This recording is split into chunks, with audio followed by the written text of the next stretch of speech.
and attend Save Him. Now, there is a very clear connection between the ruined poster and the Save Them minigame from FNAF 2. The text on the screen, at least to me, indicates that what we will have to do is save Gregory from whatever situation that he's in with Freddy. Since we know that eventually he does make it to that hill that he sits on in the true ending, in the Princess Quest ending. However, it could be possible that that scene in this case is just a dream, since it's more realistic than the other endings. That could also just be because it's the true ending and it's canon, but it's currently unclear. Obviously, if it's real, we will end up being successful, but it's possible that our character, whoever she is, will die in the process. I could also be drawing weird connections between things that aren't really linked, but that's always possible when theory crafting, at literally any point, so.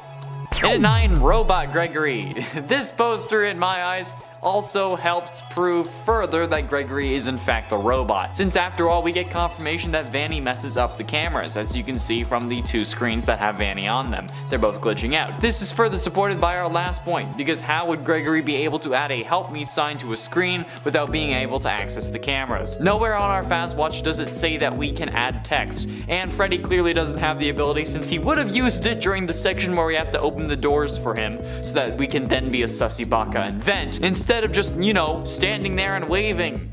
He could have had text flashing up on screen so that we can see him easily. Multiple people I watched play this had difficulty with this section, okay? Freddy just flashing some text on screen saying I'm here, especially when the player takes a while, would have established that he had this power, but they didn't. So unless they want to somehow retcon that in, it has to be that Gregory's controlling it. Most likely because he's a robot and he can just, like, tap into the cameras. And at 8, no more Freddy. There is also a possibility that Freddy is destroyed, or that he won't be in this DLC at all thanks to the statue we see on the poster. This poster could be an indication of what happened to Freddy after the pizza plexus collapse. I mean, after all, the collapse did destroy Chica, right? So why couldn't it have destroyed Freddy too? Yes, he ends up on the hill with Gregory, but like I said, that could be a dream or a heaven of sorts, or it could be years after the actual ending of the game. We can't really be certain. Or at the very least, the game could be omitting Freddy and he won't make an appearance for whatever reason, hence why the statue is destroyed. I mean, like, look at it. This thing is in pieces, but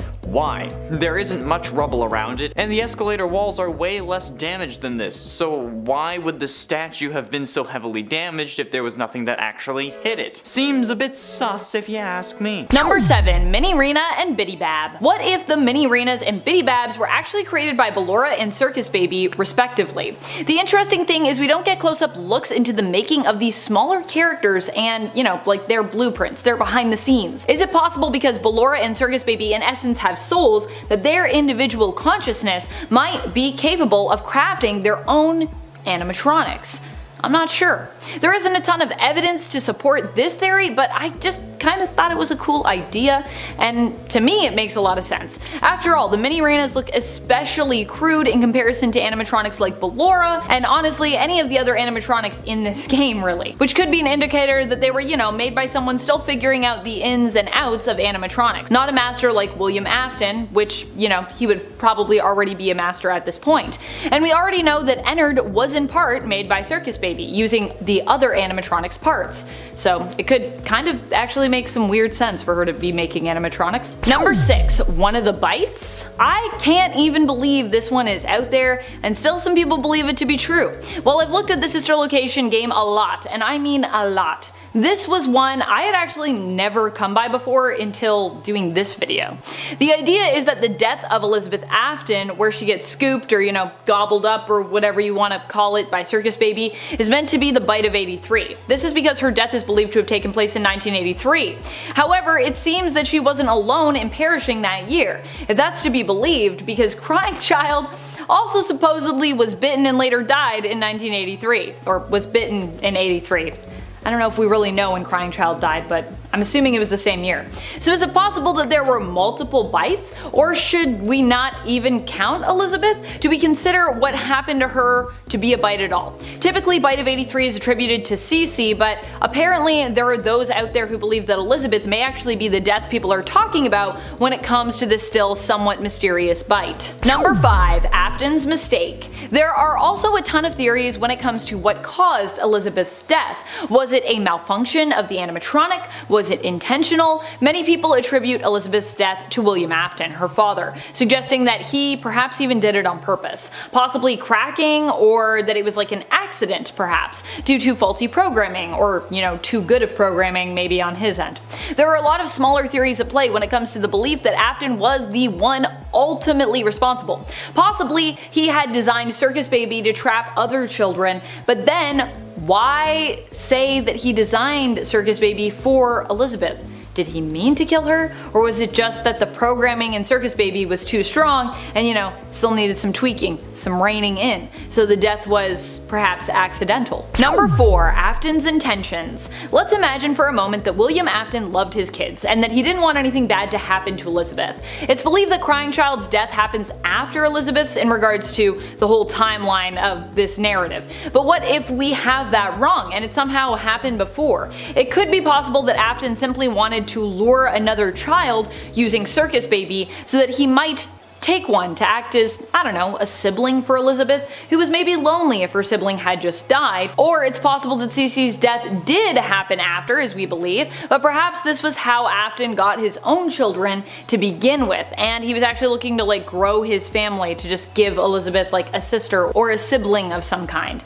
After all, we're still not even sure as to why the killings happen in FNAF. That is a big question mark. What is happening with that? The killings could have even started as accidents, and we don't really know who the mother of these children is, if they have one. So it could be possible that Afton took them at young ages and kind of brainwashed them into thinking he was their only parent, even though he wasn't their parent at all. Getting close to the end, and in number 3, Prisoner. Now time to get to some theories about our blondie in the middle. Who is she? I made it a point last time to mention that she looked an awful lot like the middle silhouette of the 9 children who ended up going missing due to Vanny, and I still stand by that point. So the most realistic answer I have is that the missing children weren't actually dead, but they were rather trapped inside the building somewhere. Much like how Vanny in the very first trailer for the game said, "Gregory, your friends are here with me."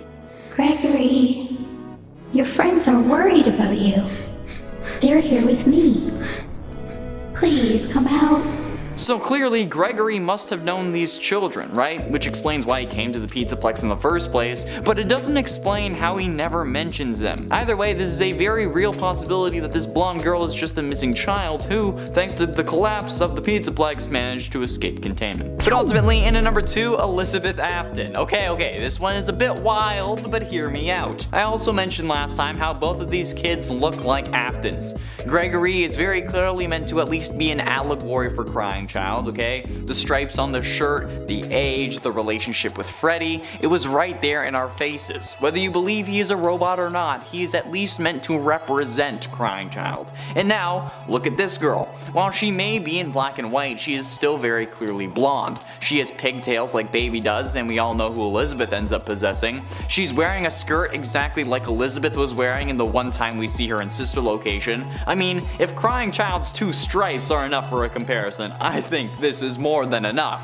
And then, look at her shoes. The lights are the only thing that has color on them, which is very clearly meant to have our attention. And then those lights are purple and red. Purple very clearly representing William Afton, and while last time I said that the red could be Vanny, Baby is absolutely covered in red, from the clothes to her hair. Red is all over that animatronic. Or it could be that this girl is evil, just like how Elizabeth always wants to impress her father. Just saying. It's not the craziest thing this series would have done. Okay, it would have been, okay, but it's not out of the realm of possibility. Or again, they could have just been taken because they look like the kids. And finally, in at number 1, time travel. This one is crazy, I will admit, and it's most definitely not the case, but FNAF has already established time travel as possible in the very first Fazbear Frights book called Into the Pit. Remember that one? Where Oswald ends up jumping into a ball pit and somehow leaving 2011 and appearing in 1985 to witness the missing children's incident? Yeah, that story wasn't written for no reason. And where do we see the first ball pit that wasn't in a pizzeria that was simply meant to lure animatronics around? Oh, would you look at that? The Mega Pizzaplex. I'm just saying that time travel has already been established, and considering how sketchy Gregory is, I wouldn't put it past him from being from the future or something. There are actually two key indicators that point in this direction, at least in my mind. The therapy disc, where the therapist calls client 46 out on the lies about their home life, and the fact that when he leaves the pizzaplex in the worst ending, he sleeps in a cardboard box. The therapist in the tape says that 46, which I'm still certain is Gregory, has a great home life, but what they told their previous therapist was a lie. But if that is the case and his home life is great, despite saying his parents and him suffered some form of tragedy, how is it that he sleeps in a cardboard box? Like, his home life is great, but he sleeps in a box. Because it hasn't happened yet. The tragedy where he most likely loses his parents hasn't happened as of when the game takes place, which would mean that this girl could be Gregory's sister who came back to save him when he didn't return. Or he could be lying and instead using the name of someone he knows is a missing child in the future, which is why he can't go home. Or why the therapist describes him as writing down his past as if it was a story. Because it is a story, just not his. And it's 10, Clara Afton. The Clara Afton theory is a simple one. The idea that the name of Mrs Afton, or Afton's baby mama, is Clara. This idea comes from the Between Nights cutscenes from Sister Location, where Michael goes home and watches his favorite series, The Immortal and the Restless, while eating popcorn and potentially exotic butters, which features a vampire wearing a purple suit swearing up and down that the clearly vampire baby isn't mine. And the mother of the child in this scenario is named Clara, which instantly people latched onto and are now adamant about it being the mother's intended name. And while yes, it's certainly possible and is fairly on brand with FNAF logic for lore at least, we haven't really had a name reveal this subtle before in the games. We got the names of the 5 missing kids outright. William was mentioned by name at the beginning of this game. Michael said his name at the end of this game, and I don't think that there's really been any subtle name reveals aside from Cassidy, but that takes place outside of the game series. Plus, the vampire's name is Vlad, not William, which could also easily be a reference to Danny Phantom if you want to play the whole game like that. Like, I don't know, I just don't think that the mother's name is Clara, but it's still a theory. And at 9, the Blob. The Blob is an amalgamation of various animatronics that appears in FNAF Security Breach as a secret antagonist. The Blob's main head has a mask identical to that of Funtime Freddy, but with black eyes. It also appears to be some larger version of Molten Freddy after the Pizza Simulator fire, but with more animatronics than those who were present in that fire, somehow. With parts of Baby, the puppet, which were both there, and then Chica, Mangle, Bonnie, and several Endomark 2s. But thanks to the Fazbear Frights books, we may know who this mysterious giant blob is, or was going to be revealed to be. While yes, the game released on December 17th, 2021, that was not the original intent. The original intention was for this game to come out in like 2019, I'm pretty sure. But then various delays and expansions to the game ended up causing the game to come out 2 years later. But those game delays didn't delay anything else, which meant that the Fazbear Frights books kept their schedule. And a similar creature ended up appearing in those books, which was ultimately controlled by Mrs Afton, who was possessing Baby. So, could this blob be Elizabeth coming back? Or maybe not, since Baby's eyes aren't lit, and it seems to prefer the face of Funtime Freddy. And at 8, Fake Hero. Michael Afton is a troublemaker in my mind, alright? Like, sure, he seems to be playing the good guy going after his father, but really, Michael, to me, just seems fairly entitled. Sure, he says he's trying to right his father's wrongs and whatnot, but looking at him, he's not really doing it because he's a good person. He's doing it because he feels bad, and not because of some higher, noble purpose. He blames himself for getting his brother killed, which is understandable, but also, this subsequently means that anything he does, he's doing to make himself feel better about his mistakes, because in the end, nothing will really bring his little bro back. And he doesn't even really have the gall, the nuts, the cojones to actually stop his father once and for all. He says he's going to come find him, but when he does find him in FNAF 6, he doesn't burn the place to the ground to stop him. Henry's the one who does that. Henry's also the only one willing to sack up and actually try to stop William. And that just shows how not serious Michael is about this. If he really wanted to make sure that William was stopped, he wouldn't have let himself burn in the FNAF 6 fire, okay? But he does. He lets himself burn so that he won't have to feel the regret of hurting his brother and the curse of knowledge since he knows what his father's doing. And it's 7, 1 year later. With the DLC not releasing until 2023, the question remains of when in the timeline it will take place.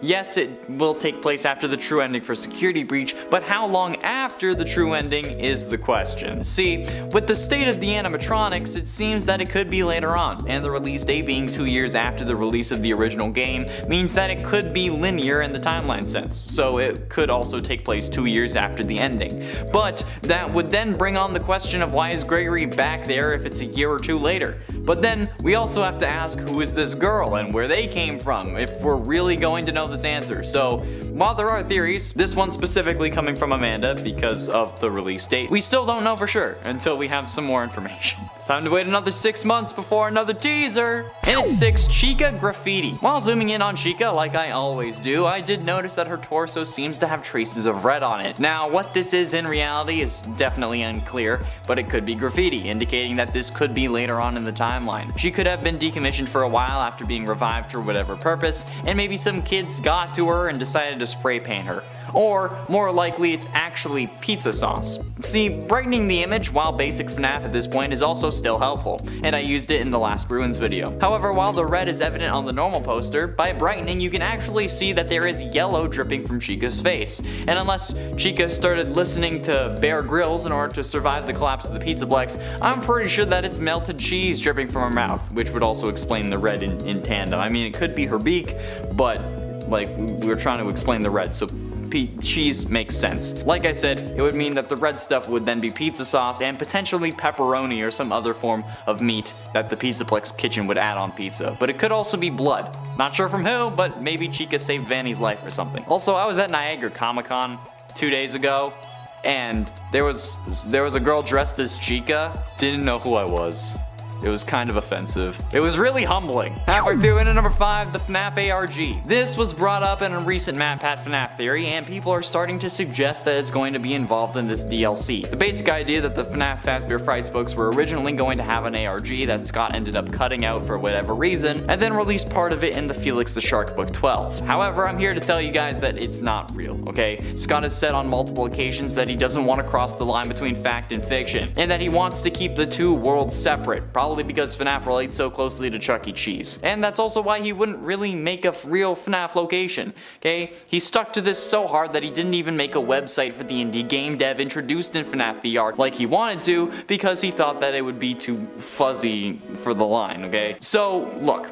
There is no FNAF ARG, okay? If a website is too much, there is no bigger quest here. Last time we thought this, there was a restaurant that got harassed, and a pizzeria owner who just so happened to be named Mike also got harassed. So please, don't go out searching. If there was an ARG, I'm sure Scott would have said something about it, okay? So don't harass anyone, just stick to the games and the game files. Crack open FNAF 3's mobile game if you want to see if there's the image there. Just leave the real world locations and people alone. And at 4, simulation. It's also worth mentioning that there are multiple instances on the poster that feel unfinished. Now, I don't know if this was because the poster was rushed, which has seemingly been a trend with FNAF recently, or because they're simply mistakes, but I wanted to point out in case it has bigger implications. Like when I mentioned the last time we talked about this, the floor at the bottom actually cuts off, but the rocks on top of the floor don't. Mostly because at this point the ground without brightening had mostly faded into black, but the rock was still kind of visible. However, even unbrightened, you can see the clear divide between the tile and just pure black. You can also see that on the left, the floor does the same. And this is very clear in the original poster, okay? I mean, like, there's even a glowing rock sitting at the border. Oh, it's like glowing because it has reflecting light on it, but it also kind of reminds me of when an item is important, so it's highlighted in the game even if it makes it unrealistic. But the most interesting part in my eyes is the tree on the far right. The one in the back next to the escalator. The bottom 2 sections of it are blank, like they're just filled in with a black outline and then solid brown color. Like the artist had finished the color blocking and then forgot to finish the tree despite doing the rest of that tree. I don't know if this is intentional or not, but if it is, then could this be pointing to the entire thing being a simulation? Which would then bring up the question of how and who. Like maybe this is what Vanny is seeing in her head while Glitch Trap was taken over, so that she's still like the good guy in her head, so she's not fighting back against Glitch Trap's control. Or maybe it's Gregory still caught in his dream that started in 1983. Halfway through, into number 3, limb transplant. William Afton is a tricky fiend. He somehow, no matter what, seems to get away with whatever scheme he's cracked up just because he's lucky, okay? Or maybe he's just that kind of person. Maybe he has like the Infinity Gauntlet, maybe he's just charming, I don't know. But if he does have the Infinity Gauntlet, it would explain a lot, since every game after the introduction of Springtrap, at least where William appears, he has a new design. And it's not a design that can be easily explained away by the suit deteriorating or being torn up, no. Like Springtrap to Scraptrap, his head's like doubled in size. And then Scraptrap to Burntrap, it went back to the original design. It was more Springtrap but more deteriorated and burnt. Like the whole time, however, it remained William Afton, as proven in Ultimate Custom Night and in like the Freddy files. It calls him William Afton as well. So like, what's the deal here, Scotty boy? What's going on? How did this happen?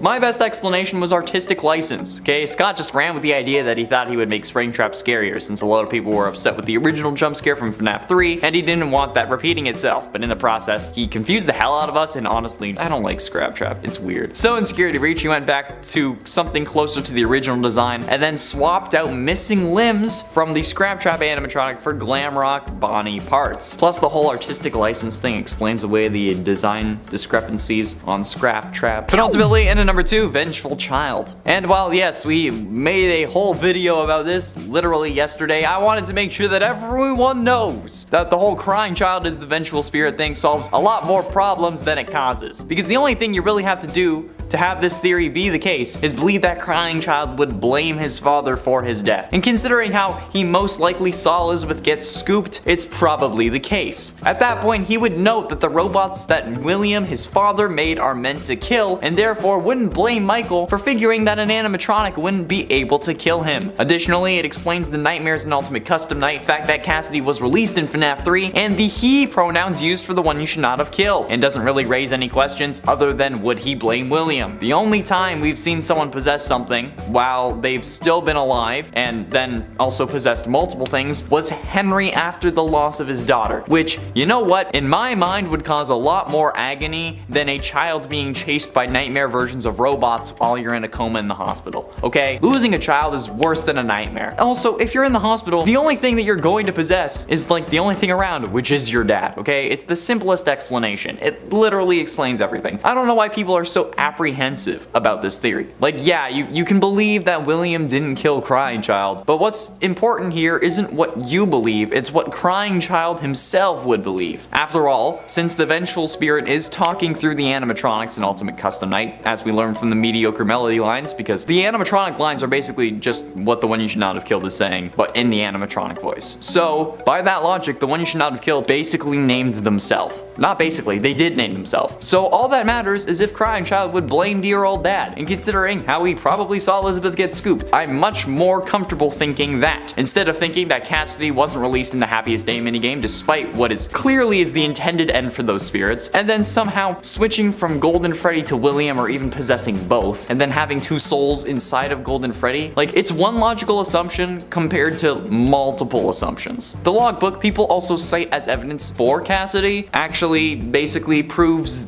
the whole Cassidy thing wrong, since Cassidy shows up on a page talking about your happiest day, being given cake by the puppet, so I'm pretty sure that is Scott solidifying the whole she was released in the Happiest Day minigame thing, since this book would have taken place before FNAF 3. Like hell, maybe it even took place during FNAF 3 just before she's released, hence why the two spirits could be talking. And finally, in number 1, false conviction. This is actually the theory that inspired this list, and it comes from one of you. On our full timeline video, which in my opinion is still underappreciated, incredibly underappreciated really, Shauna S commented, quick little theory. You know how in the first game it says the killer was convicted for murders of the missing children? If that is the case, I think that Henry was falsely convicted, but since they couldn't find the bodies, he got 25 to 30 years and got out of prison when Fazbear Frights happened. It explains to me why he wasn't involved in the first few games. I will say I've heard a lot of different information concerning the missing children's incident, so my theory may be wrong, just wanted to put that out there. And then they also gave me permission to use this in the video. And honestly, Henry being falsely imprisoned for the missing children's incident explains a lot. Considering how there were no bodies, there there wouldn't really be much forensic evidence, so the case against anyone in this case would rely on circumstantial evidence to get a conviction. But when it's the death of multiple kids, they're definitely going to want to explore every avenue and not let this guy off if there is even the slightest chance. So the case would have been dragged on for a while, until 1993 potentially, when the Fazbear Frights location closed with William still inside. 30 years is definitely a lot of time for new evidence to come to light,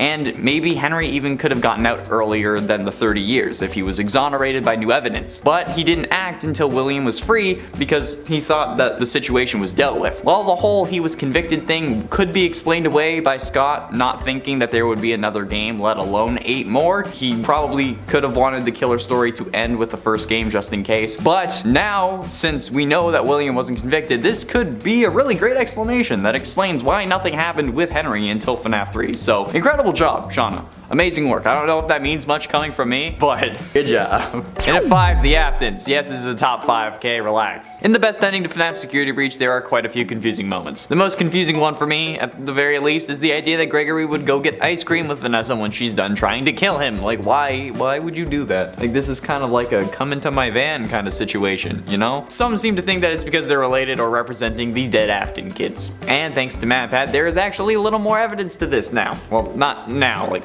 a while ago, but you know what I mean. The ice cream that Vanessa gets while on the hill is very reminiscent of the ice cream cone that lured Elizabeth into Baby's arms. However you want to say it, arms, arm grabbing, scooping range, whatever. The cone, the soft serve on top, kind of looks like the cone with the soft serve on top that Baby presented to Elizabeth in order to lure her closer, and then, you know.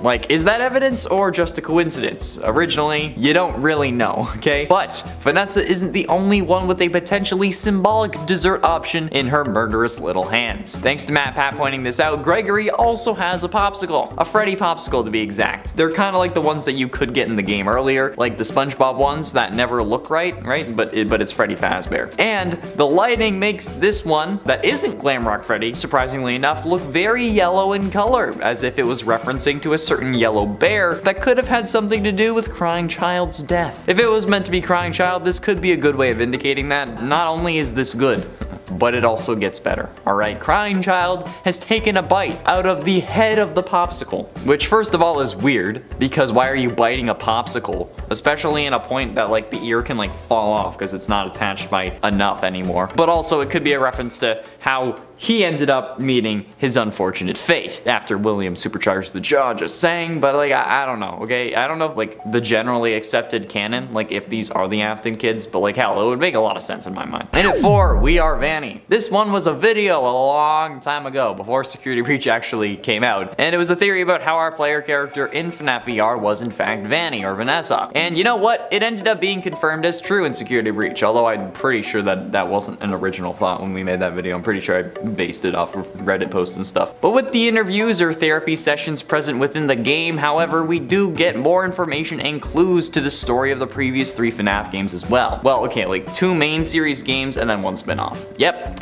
That's correct. These therapy sessions actually confirmed the suspicions that Vanessa was indeed Ness from FNAF AR as well. So with this revelation, we know that in FNAF VR we play as Vanessa, who was probably put there by someone higher up at Fazbear Entertainment because they knew what Afton was planning or something, or maybe it was Afton using his hacking skills through being in the game, something like that. I don't know. But then we got possessed with our mind locked inside Princess Quest. And then we get sent to the special delivery unit to install our virus on various animatronics, probably to try to help William gain a body of his own, but that didn't work. So we were moved to the head security guard for the Pizzaplex, where we could dig up Afton's old body so that we'd be able to put him in that, since it had already contained him before. And thanks to the simple mention of Lewis and her looking up odd things at work with her secret encrypted conversations, we now know the full story of Vanessa since FNAF VR, or since FNAF AR. No, it would be VR AR Security Breach. Getting close to the end into number 3, Glam Freddy. There is a popular theory going around that once again people are treating as fact. The idea that Glam Freddy is possessed by Michael Afton after the FNAF 6 fire. That his soul went on to possess the Freddy animatronic somehow after the place, and he himself burned to a crisp. Since Glam Freddy does give off a overprotective big brother vibe, that juxtaposes well with the Crying Child vibes that Gregory gives off. However, I personally don't really think that this is true, at least precise for the moment. I'd love for it to be true, but for the sake of devil's advocate, let's think about that. While it would make sense from a literary standpoint, the rules that Scott has established in this universe wouldn't allow for this, because the games and the books have made it seem like Remnant can be burned away with fire. And while this may be false, see William Afton lied to us about Remnant. For more information on that, links in the iCard. Fire would still help in preventing the creation of Remnant. That's the conclusion I came to in that video. Thus preventing Michael from actually creating Remnant and latching onto something, especially something that showed up after a whole mall complex was built on top of where he died. It seems like a bit of a stretch to me. And I'm the guy who swore up and down that Michael was a rebuilt crying child, and I'm saying that this is a leap in logic, alright? I mean, I still think that could be possible, but like less so now. But ultimately, in number 2, the one you should not have killed. I adamantly stand by my stance that crying child is the one you should not have killed. And I know that it goes against what MatPat says, but I truly believe that there is more evidence for this than there is for Cassidy being the one you should not have killed. And MatPat, if you want to talk about it, hit me up. We can figure this out together. We know that crying child dies in 1983, which is the same year that Charlotte ends up dying and possessing the puppet. However, we only know of 7 animatronics that definitely existed at this time. The 4 from sister location that made up Circus Baby's entertainment and rental: Funtime Freddy, Funtime Foxy, Baby, and Ballora, and then possibly Funtime Chica, but that's a whole other thing. Since those are said to be some of the first robots that were made according to the FNAF AR Faz Facts, the Spring Bonnie and Spring Freddy animatronics that are used in FNAF 4's location, and the Freddy used in the location that Charlotte is watching from the outside when she gets killed. There is no clear golden Freddy that Crying Child could have possessed, not taking into account potentially Fredbear being golden Freddy, but proportions kind of negate that. The other minigames from FNAF 2 don't count as well, since we can't really be sure what year they take place in. And aside from no golden Freddy, there is no animatronic around for Crying Child to possess when he dies in the hospital. Unless William is just the absolutely god-awful, most atrocious father, and the hospital would not have let that happen, just saying. And finally, into number 1, Bonnie. This is an interesting theory from Reddit user Was That the Bite of _87 on the Game Theorist subreddit. The post didn't get much love, but it was certainly interesting. Was That the Bite of 87 asks if the Burn Trap animatronic is using the disassembled Bonnie endoskeleton. Quote from the Reddit post: "So I have a theory that Burn Trap is using the disassembled Bonnie robot. Let me explain. So you know how Burn Trap has an intact animatronic foot even though no other Spring Trap or Scrap Trap ever had them? Management might have disabled Bonnie, and there could have been a body of a Glitch Trap infected person in there, which explains the dead rotting corpse, and Afton could have taken over but is weak, which explains why he still needs a recharge station. That is all I have for now." And you know what? This is actually pretty decent, and MatPat also talked about this theory. However, considering how Afton's body is in the robot, I don't even think that he using someone like possessed by a Glitch Trap, I don't think that he would move his corpse. I feel like that's a bit of a stretch. Like, it wouldn't really be necessary if his consciousness is in Glitch Trap. And I don't think that any reluctant follower would be willing to move a rotting corpse. You know? Like, if Afton's body wasn't in the robot, I feel like this would be really solid, but even if he has claws, his body being in the suit proves that it's Scrap Trap. I feel like it kind of has, because he was shoved full of robot bits. So how is he removed from the suit? I don't get it. Number 9, Eggs Benedict's true purpose. Or Michael Afton's true purpose, if you prefer. Eggs Benedict, as we said, is widely believed at this point to be Michael Afton, the son of William Afton, who was sent in essence to the sister location, or Circus Baby's entertainment and rental, to free his sister. This comes from a variety of different things, but even though it's still, in theory, just a theory, at this point it's accepted amongst the FNAF community as pretty much a straight up fact. There are a lot of theories that are like this in the FNAF community that we just kind of go like, look, I know it's a theory, but it's not a theory anymore. It's established because we all decided that. And honestly, there is tons of evidence supporting both the identity and the motive of this character that we play in the sister location game. Michael is hoping to help his sister's spirit become free, as it has been trapped for years within Circus Baby. Although ultimately, in terms of the true ending, he kind of fails in doing so, instead getting scooped and then having Ennard sort of stuck within him, along with all the other minds of the animatronics who escaped the sister location, because they're all in Ennard, and then Ennard is in Michael. It's like, what are those dolls? The Matryoshka dolls. Just like you keep opening up, there's different layers. And friends, before we move on to this next spot, if you are loving this list and you want more lists like it, you know what to do. Hit that subscribe button, make sure you have the notifications turned on so you don't miss out on any of this good FNAF content. Number 8. Ballora and Circus Baby. Perhaps Ballora and Circus Baby are the only two animatronics who possess souls within Sister Location. They both seem to be implied to have been people, or at least connected to people and their emotions in life. Ballora seems to resemble the sadness and hope of William's lost love, and Circus Baby is obviously meant to represent Elizabeth, William Afton's daughter, even seemingly being the reason why Michael Afton came to the facility in the first place, in order to free the trapped soul of his sister from within her. Is it then possible, when it comes to the animatronics, that these are the only two animatronics that actually possess souls, if you will? If this is the case, what makes the other animatronics sentient? Or are there other victims / individuals tied to those other animatronics that we simply don't know about?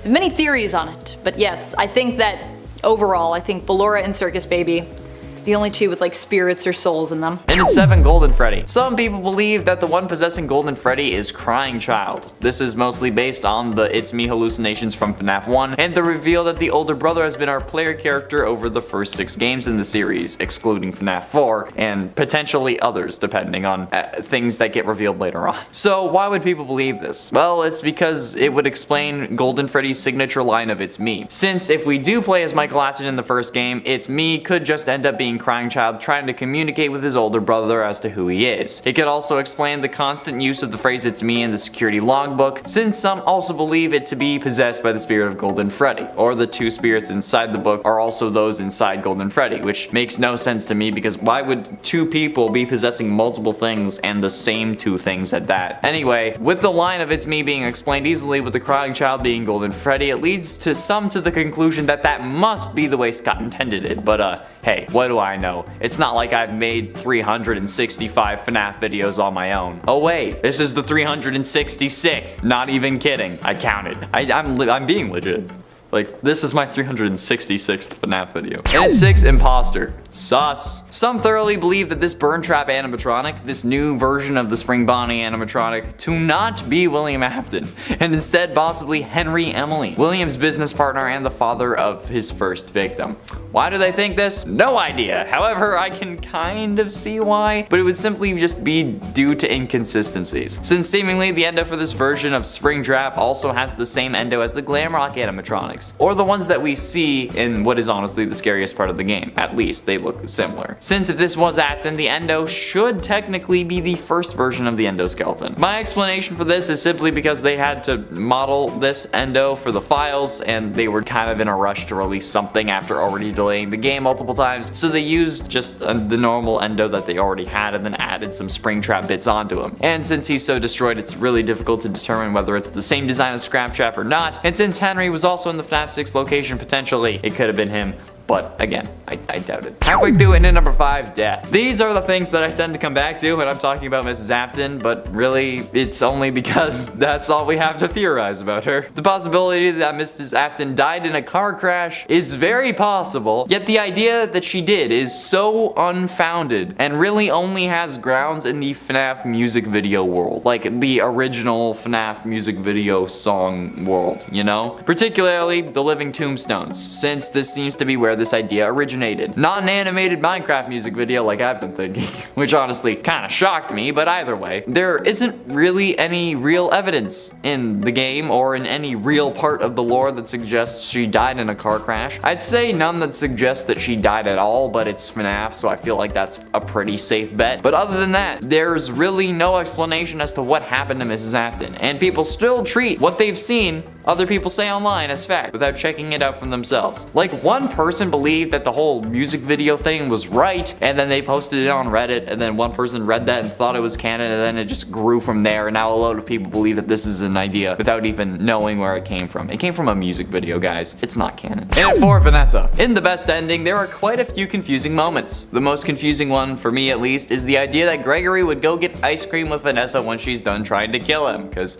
you know, all of a sudden she has a have been trying to kill you for 6 hours? Why would you do that? Some seem to think that it's because they're related or representing the dead Afton kids. And thanks to MapHat, there's a little more evidence to this theory. The ice cream that Vanessa gets while on the hill in the best ending is very reminiscent of the ice cream cone that lured Elizabeth into Baby's arm grabbing or scooping range, I guess, however you want to say it. I feel like scooping is kind of more accurate considering how we're talking about ice cream here, but hey. There's a cone with ice cream on top, and while it's not the same design, this time around it's mint chocolate chip. I mean, I feel like ice cream in general, we've only seen ice cream these 2 times, so yeah, I feel like it's a good thing. I feel like that's a good comparison. Number 3, Elizabeth's death. Is it possible that Elizabeth's death wasn't William Afton's fault at all? What if Circus Baby was tampered with and this is ultimately why she killed Elizabeth? It's believed that before Elizabeth died, in the same year no less, Charlie was also killed. Charlie is the daughter of Henry Emily, aka Cassette Man, who was also at one point William Afton's partner. Although it seems unlikely at this point, it's possible that Henry was actually the one to blame for Elizabeth's death, and could have sabotaged Circus Baby as a means of getting revenge on William for the death of Henry's own daughter, Charlie, which many believe Afton was actually behind. Number 2, Ballora is Mrs Afton. Another theory that ran rampant and still is pondered and reflected on even today is the role of Ballora. People believed, based on the lyrics of the song that she sings, that Ballora may actually be the wife of William Afton, or at least was made to represent his wife after she left him or possibly died. This woman could also be the mother to his children. Ballora was perhaps created to fill the void of the woman he loved so much. Or if you want to interpret this character a lot more literally, perhaps she is the mother of his children, who are maybe all animatronics that he built, and Ballora sort of like filled a mother role for them. Although I will say there's not a lot of evidence to support that in regards to how Ballora seems to act with the other animatronics, but hey. Number 1, Clara is Mrs Afton. Some others believe that Clara is meant to represent Mrs Afton, suggesting that the soap opera eggs Benedict, aka Michael Afton watches on his day off, Immortal and the Restless, is actually meant to represent the story of William Afton and his romantic partner. In this story, the main character meant to represent William is a vampire named Vlad, who denies that Clara's child is his, despite the fact that the child has lots of odd behaviors that only a vampire baby would likely be capable of. This could suggest that William was the one that attempted to abandon Clara, but if that is the case, then how did he end up looking after his children? How did that happen? Was he resentful of having to take care of them, and that's perhaps why they met untimely ends?